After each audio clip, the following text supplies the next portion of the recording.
best friend. Di video kali ini aku mau cerita seorang anak yang bertemu dengan kuntilanak. Di suatu malam, Doni berjalan sendirian. Dia baru pulang dari rumah teman sekelasnya di kampung sebelah. Seusai kerja kelompok, karena mendapat tugas dari sekolahnya. Kebetulan malam itu adalah malam Jumat Kliwon. Doni memang bukan anak yang penakut.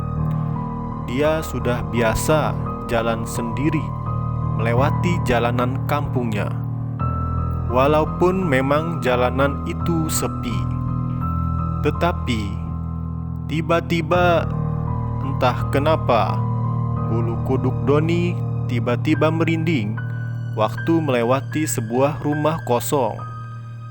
Rumah itu memang sudah lama ditinggalkan oleh penghuninya. Dan Doni juga tiba-tiba mencium harum bunga melati. Padahal di sekitar rumah kosong itu tidak ada pohon melati. Yang ada hanya pohon-pohon yang tanaman-tanaman liar yang tumbuh dan tidak terpelihara.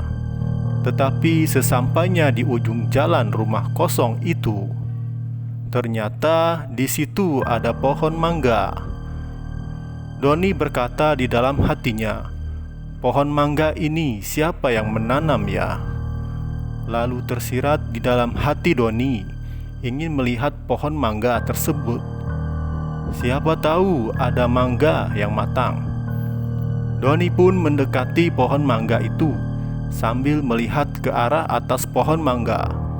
Tetapi kagetnya Doni, ternyata bukan buah mangga yang dia lihat, tetapi ada sesosok makhluk yang sedang duduk di batang pohon mangga itu. Rambutnya panjang, berbaju putih, dan matanya melotot ke arahnya. Doni pun tidak bisa berkata apa-apa selain langsung lari terbirit-birit. Terima kasih sudah menonton.